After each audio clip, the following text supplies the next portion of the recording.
And we've been actually doing a series on Christ and on the cross.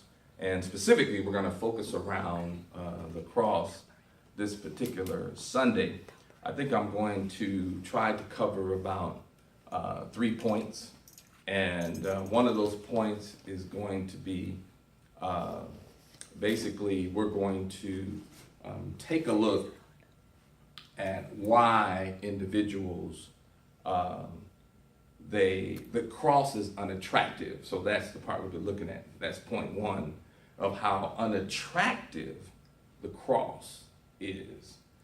And then we're going to look at how people might only want the benefits of the cross, but not to bear the cross. They may want the benefits of the cross, but not to bear the cross. Can you write that down for me, what I'm saying? Because I'm doing it off memory. All right. I may need you to repeat it, Ms. V, if you can. First point, basically that the cross is unattractive, basically, to individuals. There's an unattractive feature to the cross of Jesus Christ that he bore for Christians. And number two, as I said again, people only want the benefits of the cross, but not necessarily to bear the cross. The third point will be we're going to take a look at the issue of how we need to live and yet be dying to self. We need to live and yet to be dying to self. So we live, but yet we're dying to self all at the same time.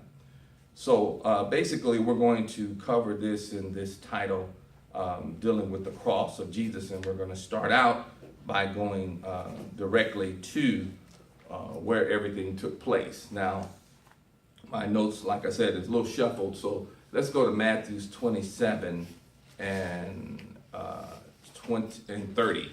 I think is where we need to be. Matthew 27 and 30 is where we'll start out now. And they spit upon him and took the reed and smote him on the head. Uh-huh. And after that they had mocked him, and they took the robe off from him and put his own raiment on him and led him away to crucify him. All right. Now, in the latter part of this verse, it says they had mocked him. And we pretty much covered that on the prior Sunday, dealing with that particular part. And then in the 31st verse, read that. You read the 31st, didn't you? Yes. All right. Okay. And after they had mocked him, they took the robe off from him and put his own raiment on him.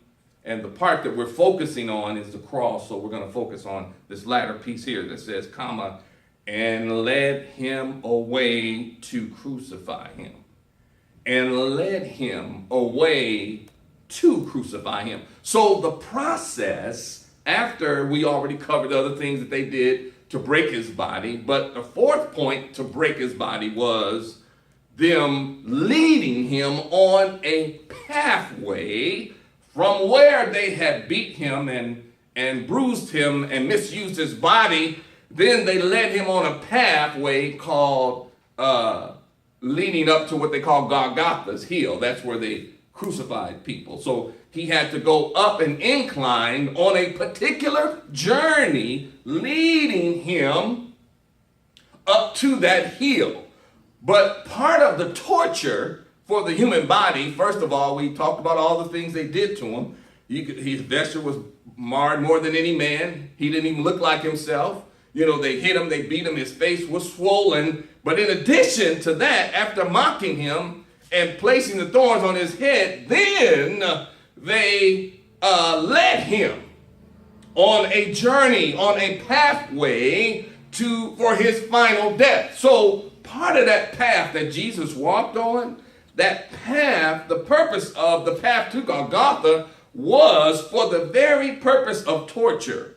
First of all, the person was dehydrated, and they had lost so much blood with the cat-o'-nine tail torture and the beatings and his face being swollen. So the purpose of the torture for the Romans was for the person to bear this wooden cross on their shoulder and to carry the instrument of death. What they were going to finally be killed by, they had to carry the cross on a path that was several miles up to the point of their death. That was part of the torture, too, for the person that was going to die. Part of the sentence is to carry that big wooden cross. Now, you know it had to be big for a human body to be able to fit on the cross once they put him on the cross. So the wood had to be big. So it was very, very heavy. So they said, now we're going to lead you away. And the other part of torture was for him to carry his cross. So the title, this is what we're dealing with today, is how we look at the cross and the symbolism of the cross of Jesus Christ. Now, let's read the 32nd verse. And as they came out, they found a man of Cyrene, Simon by name. Him they compelled to bear his cross. Now, this is what it says about the cross in the Bible. It says, as Jesus was bearing the cross, really, he was so dehydrated and so weak, he really couldn't really carry the weight of the instrument of his sentence and his death, which was the cross. He could not bear it, basically. And the Bible says, and as they came out, he couldn't even get that far with the cross, Deacon Summers, and they found a man of Cyrene, Simon by name, which Cyrene is somewhere close to, they always say it's a person that was of some African descent. It's the region of where the man come from. And it was a black guy, basically, and him they compelled to bear his cross. He was so weak in bearing the instrument of his death, he could not walk that path. And so Cyrene, they said, well, here, you take the cross for him and then walk up to the place of his sentence, all right? So the issue is that what I wanted to look at is the symbolism of the cross, the meaning of the cross for us. The meaning of the cross in this particular verse, what this is showing, Jesus never walked the path of the cross because symbolically we are really to carry our cross when we follow him. So Cyrene was symbolic of us, when we take on a cross of suffering in our life. When we follow Jesus, we tend to go through things, you see. You know, a lot of times we'll go through different things just because you love God. People don't, you know, you're not exempt from people mistreating you because you love the Lord. Matter of fact, sometimes because you love him, people mistreat you. Amen. You see, so that's part of your cross. There's a song that says, there's a cross for everyone and there is a cross for me. You see, you got to bear something too. So when Cyrene took on Jesus' cross, it's symbolic that we as Christians will go through something too by following Jesus.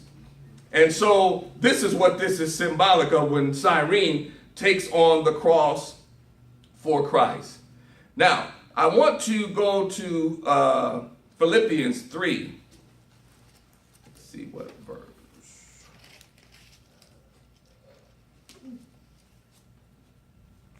Philippians, the 3rd chapter.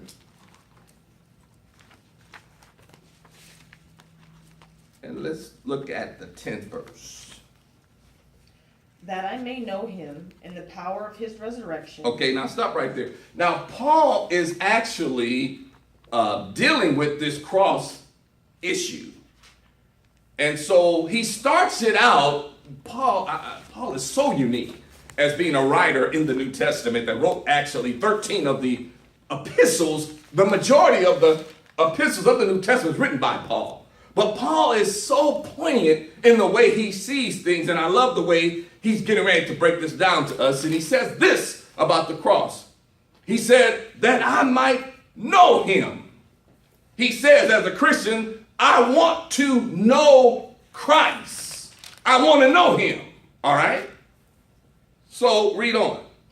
And the power of his resurrection and the fellowship of his sufferings, being made conformable unto his death. All right, see how it ends, being made conformable unto his death. So number one, he says, I want to know him. The word panino, that word to know, it means somebody to be in relationship with him, to be able to connect with him on a very intimate level. All right? Oh, that I might know him. Number one. Number two, and the power of his resurrection. And then it says, and the fellowship of his suffering. Number three. And then number four, it says, being made conformable unto his death. Now, first of all, it says this, oh, that I might know him. What do you want to know about Jesus? He said, I want to know. Number two, the power. The word power means dynamis in the New Testament. It's the derivative word for dynamite. The dynamite of his resurrection. All right? See, there's two sides of the coin. You got a heads and tails. He said, now the heads part of the cross is like dynamite. Okay? The power of his resurrection. All right? Because there is power. Because he got up from the grave. So we know there is power in the blood and in the resurrection. So he says, I want to know the power of the resurrection. But watch this. Then he goes on to say, and there's a conjunction there, and the fellowship of his suffering. Oh, now that's totally different. Now, the word dynamite or dynamis in the Greek, it means power. It means to have power. It means to have wealth. It means to have money. It means to be able to have an army. It means to be able to rule things, all right? The power, the dynamis of Jesus' resurrection after he died on the cross. But then he says, and the power, the fellowship of his suffering. Now he specifically says fellowship of his suffering. Now the word fellowship means koinonia. So what he's saying now, some people won't, what I mean by when I said there's a part of the cross that's unattractive. The attractive side is the power, the dynamite. Oh, I want God to bless me with a house. That's power. Oh, I want the Lord to open up a door so I buy this new car that I couldn't afford. That's power. I want the Lord to heal my body. That's dynamite. That's power, the power of the resurrection. I want the benefits of Jesus' death on the cross to come to me. I want the benefit package of his death. All right? So he said the power of his resurrection, but then he said the fellowship of his suffering. And then people said, wait a minute now, Paul. The fellowship of his suffering, I don't want to suffer. I don't mind, $100,000, but, I don't want to get the fellowship. Why you saying that? Jesus already suffered. I don't need to suffer.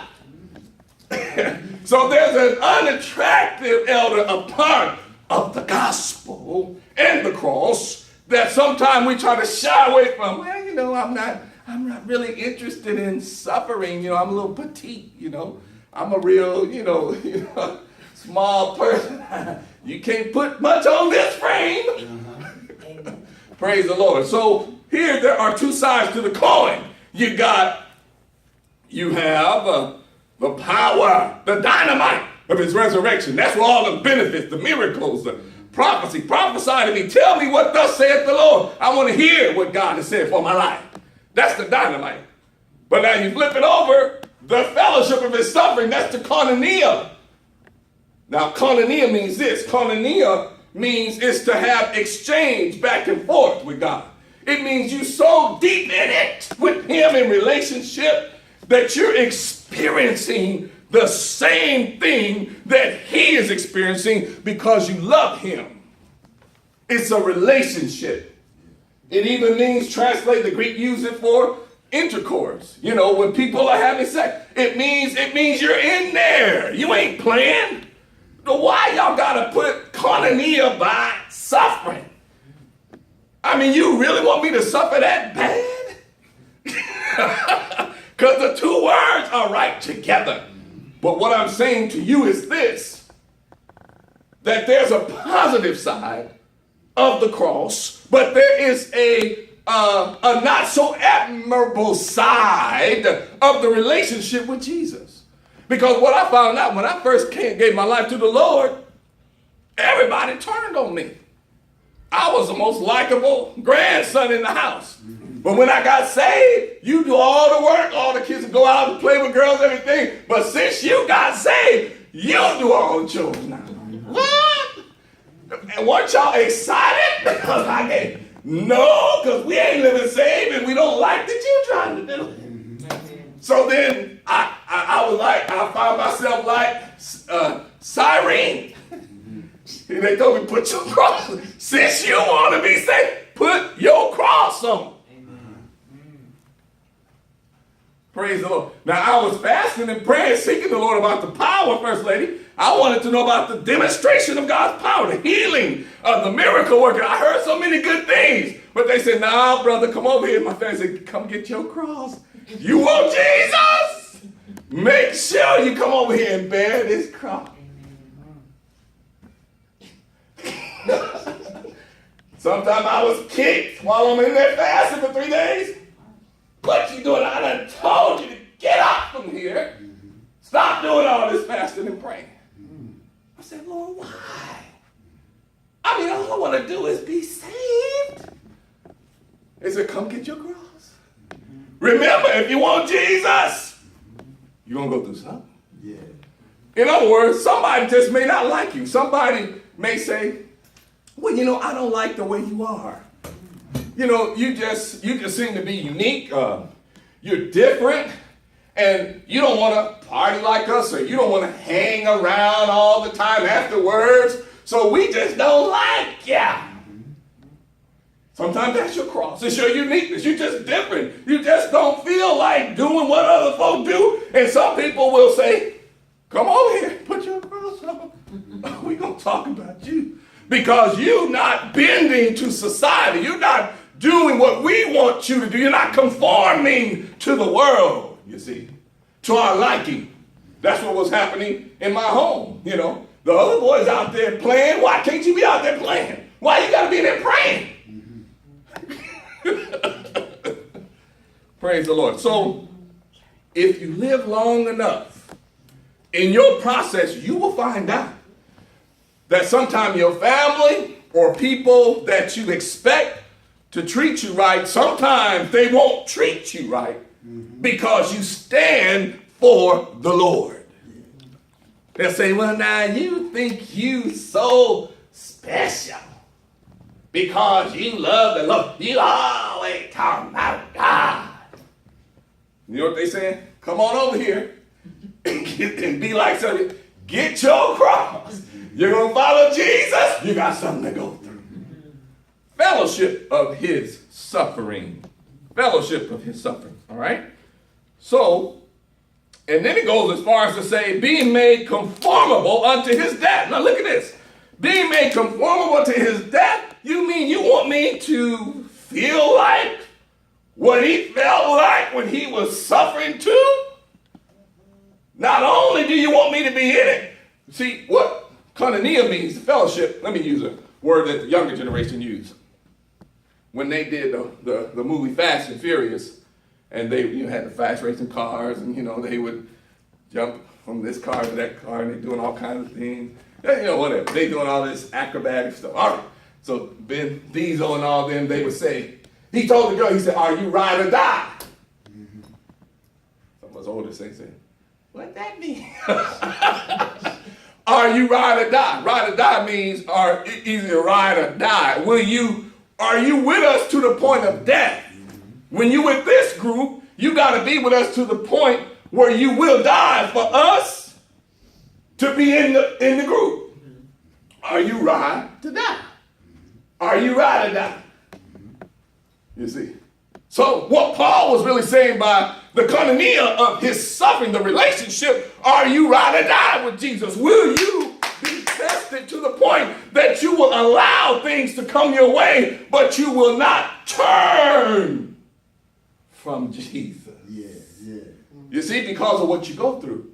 Or will you let the world say, kick you and and persecute you, say, I don't like that you ain't doing it our way, push on you, and in their own way, say negative stuff that you don't like, and then you just kind of, well, I guess I better just do what they want. Everybody's doing it, so I guess even though I don't feel comfortable, I just go on and do it. And what you gonna do? Are you gonna be ride or die with your uniqueness and who God created you to be? To say, hey, I'll just be who I am. I don't have to do what you do. I remember when I was in junior high school,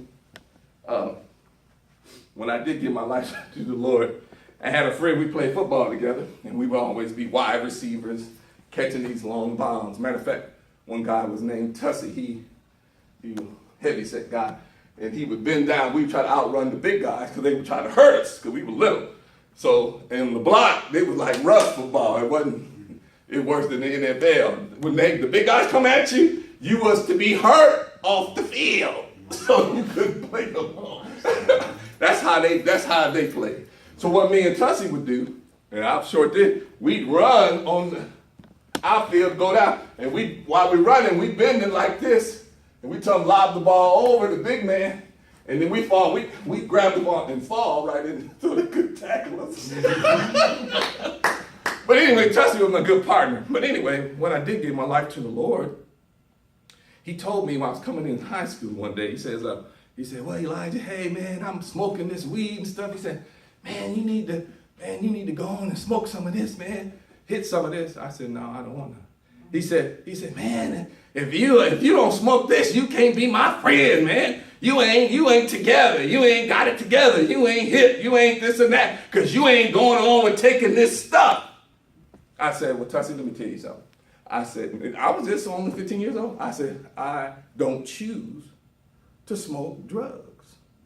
And if it takes that for me to be your friend, then that means our friendship has now ended, because I'm not smoking it to prove to you that I'm your friend. Now, I was like that at 15 years old. If I don't choose to do it, it's just not me. Matter of fact, I was in martial arts and stuff then. I was into health and, other stuff. So my body, the taking care of my body, I didn't want to get into drugs anyway, just on the natural side. And then being saved, I sure enough didn't want it. So I wasn't going to make you change my lifestyle because I want to be your friend. But my friends learned to respect me. They said, oh, we can't really bend Elijah. Just go on and, oh man, we buddies. Don't play with me. Don't try to change my lifestyle. I'm a health nut. I used to lift weights. I'm working out. Everybody would come to beat me in martial arts across the whole city, and I whoop every one of them. But I was into disciplining my body, so no, I didn't want to smoke and all that. Y'all want to do it? Go do it. I ain't got no problem. Just don't ask me. But I'm just saying, sometimes people in society, they want you to change from who you are. Don't change. Just be you. If they really appreciate you, they'll respect you and they'll, appreciate that. All right, let's go to, I wanted to say this on this part of the fellowship of the suffering. And since I don't have let me go to my Bible here, my electronic Bible, and find just what I'm looking for.